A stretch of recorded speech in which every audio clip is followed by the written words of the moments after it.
కూర్చొని మాట్లాడొచ్చా? కొద్దిగా జలుబు అయింది, జ్వరం వచ్చినట్టుంది.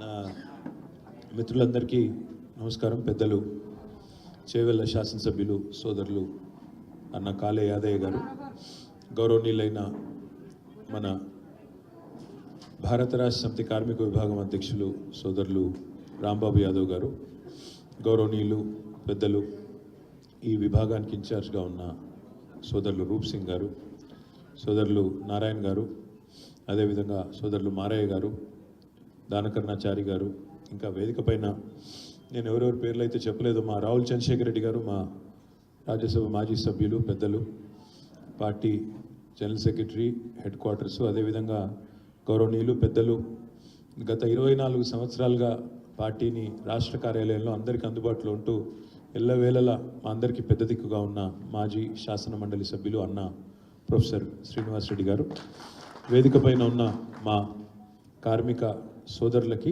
సోదరీమణులకి, నాయకులకి, నాయకురాళ్ళకి, వేదిక ముందున్న మా కార్మిక సోదరులందరికీ కూడా ముందుగా మేడే సందర్భంగా హృదయపూర్వకంగా అంతర్జాతీయ కార్మిక దినోత్సవం సందర్భంగా శుభాకాంక్షలు తెలియజేస్తాం. అలిశెట్టి ప్రభాకర్ అని ఒక గొప్ప కవి, జగిత్యాల ప్రాంతానికి సంబంధించిన కవి, మన తెలంగాణ బిడ్డ. ఆయన ఒక మాట అన్నారు, చెమట బొట్టే చరిత్రకు ఆధారం అనే ఒక గొప్ప మాట అలిశెట్టి ప్రభాకర్ గారు అన్నమాట. మహాకవి శ్రీశ్రీ గారి గురించి అయితే నేను ప్రత్యేకంగా చెప్పాల్సిన అవసరమే లేదు.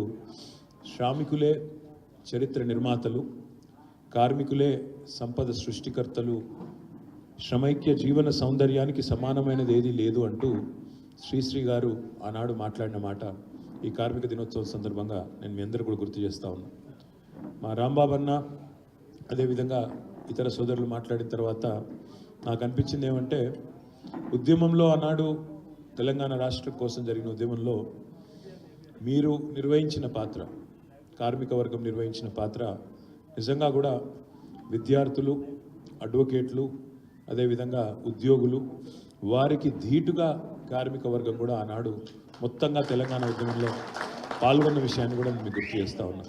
ఎందుకంటే ఒక్కరిద్దరు కాదు, సకల జనుల సమ్మె ఆనాడు మనం పోతే సింగరేణి కార్మికులు జంగు సైరనుది మొత్తం దక్షిణాది రాష్ట్రాలు మొత్తాల్లో కూడా ఆనాడు విద్యుత్ ఉత్పత్తి ఆగిపోతే, ఇక్కడ బొగ్గు తీయడం ఆగిపోతే మొత్తం కరెంటు కూడా, విద్యుత్ ఉత్పత్తి కూడా ఆగిపోయిన పరిస్థితి ఆనాడు మన సింగరేణి కార్మికులు వారి సత్తా చాటి తెలంగాణ ఉద్యమంలో కార్మిక కాంట్రిబ్యూషన్కి వాళ్ళు ఒక చిహ్నంగా నిలిచినారు. ఆ తర్వాత ఆర్టీసీ కార్మికులు, వారు కూడా ఆనాడు ఎప్పుడు ఎక్కడ కాల్ ఇచ్చినా నిరవధికంగా మనకు అండగా నిలుస్తూ ఆనాడు వారు కూడా తెలంగాణ ఉద్యమంలో అగ్రభాగాన్ని ఉన్నారు. పబ్లిక్ సెక్టర్ అండర్టేకింగ్స్ కూడా దానకర్ణాచారి గారి నేతృత్వంలో ఆనాడు కేంద్ర ప్రభుత్వ రంగ సంస్థలు కానీ, రాష్ట్ర ప్రభుత్వ సంస్థలు కానీ ఆనాడు వారు కూడా తమ విధులను బహిష్కరించి ఎన్నో సందర్భాలలో రోడ్డెక్కి వంట వార్పు చేసిన, ఉద్యమంలో క్రియాశీల పాత్ర పోషించిన, ఇవన్నీ కూడా మీకు తెలిసిందే. కాకపోతే తిరిగి గుర్తు చేయాల్సిన బాధ్యత మా మీద ఉన్నదని నేను అనుకుంటా ఉన్నాను.